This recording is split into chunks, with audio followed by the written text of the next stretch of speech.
Timnas Indonesia lagi on fire banget ya kan? Nah, di tengah-tengah perjuangan kita ke Piala Dunia, muncul satu nama baru yang jadi tumpuan di bawah Mister Gawang, Martin Pais. Penasaran kan? Gimana ceritanya seorang kiper dari Liga Amerika bisa jadi harapan baru buat kita semua? Yuk kita telusuri bareng-bareng. 85.000 orang. Coba bayangin, ini bukan sekedar angka loh. Ini kata-kata dari Martin Pais sendiri. Dan ini benar-benar nunjukin apa yang bakal dia hadapi di sini. Ini bukan cuma soal main bola, tapi soal lautan supporter yang luar biasa. Ini panggung yang, wow, beda banget. Oke, kita semua tahu taruhannya ini gede banget. Indonesia untuk pertama kalinya loh dalam sejarah modern lolos ke babak ketiga kualifikasi Piala Dunia. Di momen sepenting inilah muncullah Martin Paes. Dia datang bukan cuma sebagai pemain tambahan, tapi sebagai sosok yang diharapkan jadi tembok terakhir pertahanan kita. Harapan baru. Nah, dalam pembahasan kali ini, kita bakal kupas tuntas perjalanannya.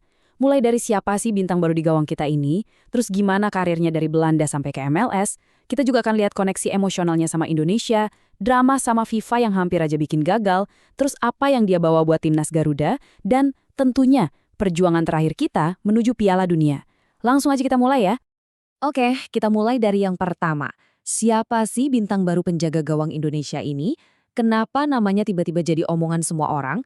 Apa yang bikin dia begitu spesial? Sekarang kita mundur sedikit. Sebelum dia jadi idola baru di sini, Paes itu udah punya jam terbang tinggi. Perjalanannya dari Belanda ke MLS ini benar-benar ngebentuk dia. Dia tuh ditempa di liga-liga papan atas. Jadi bukan pemain sembarangan. Lihat deh perjalanan karirnya. Mulai dari Akademi ini Cinjemaijen tahun 2012, terus debut profesional di FC Utrecht. Gak lama dia pindah ke Amerika, gabung sama FC Dallas di MLS. Dan yang paling baru, dia bakal pindah ke klub raksasa, AFC Ajax. Ini bukan CV kaleng-kaleng, ini jejak karir yang solid banget. Dan puncaknya, di tahun 2024, dia dapat pengakuan yang luar biasa di Amerika. Dia menangin MLS Save of the Year, penyelamatan tahun ini. Bukan cuma satu, tapi penyelamatan ganda yang gila banget. Ini bukan hoki, ini bukti nyata kalau refleks dan ketenangannya itu udah level dunia.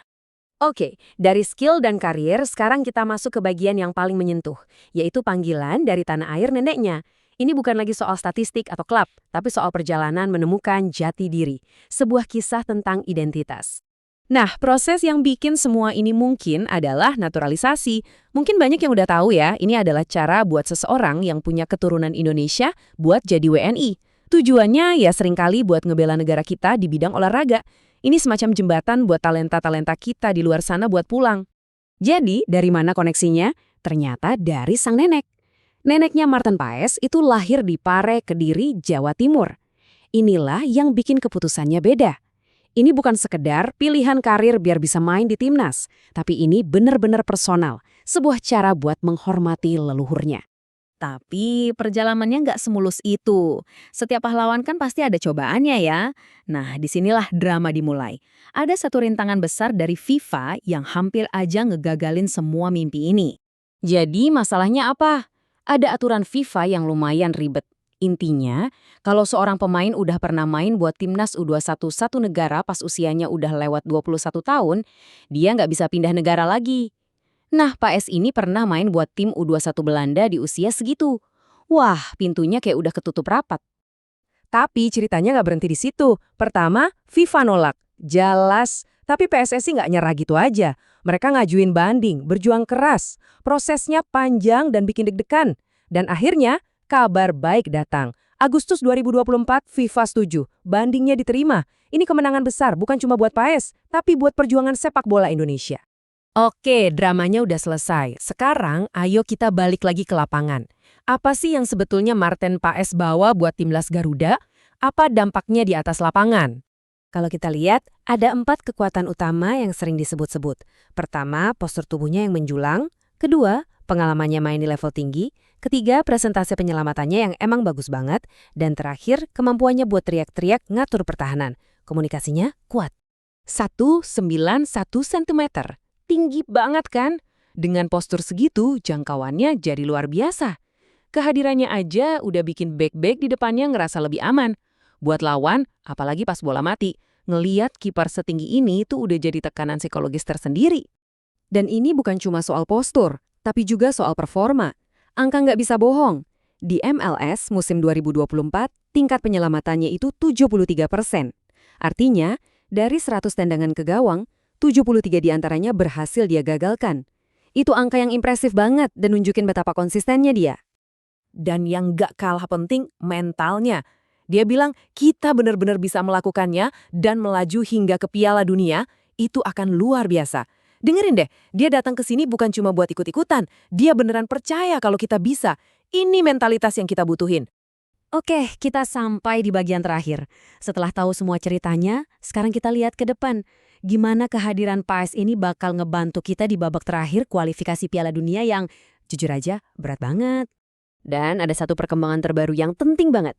Di awal tahun 2026 nanti, PAS bakal pindah ke klub raksasa Belanda AFC Ajax. Ini bukan main-main. Latihan tiap hari di salah satu klub terbaik Eropa jelas bakal bikin dia makin jago. Dan untungnya, ya buat timnas kita juga. Tapi tentu ada dua sisi. Sisi baiknya, jelas dia bakal dapat pengalaman level top Eropa. Tapi ada tantangannya juga. Menurut pelatihnya di Ajax, PWS ini masih perlu ningkatin distribusi bola jarak jauhnya. Ini penting banget di sepak bola modern, di mana kiper juga jadi awal serangan. Dan inilah dia tantangan terbesarnya. Lihat deh, lawan-lawan kita di grup. Ada Jepang peringkat 1 di Asia, ada Australia, Arab Saudi, belum lagi Bahrain dan Tiongkok. Ini benar-benar grup neraka. Makanya, punya kiper sekelas Marten Paes sekarang jadi krusial banget. Jadi, kalau kita simpulkan, cerita Marten Paes ini lebih dari sekedar soal sepak bola. Ini adalah kisah tentang identitas, tentang determinasi yang luar biasa buat ngelewatin semua rintangan, dan pada akhirnya tentang pengejaran mimpi sebuah bangsa. Pertanyaan besarnya sekarang buat kita semua, dengan Marten Paes sebagai penjaga baru gawang kita, apakah Indonesia akhirnya bisa benar-benar terbang tinggi dan lolos ke Piala Dunia? Kita lihat saja nanti.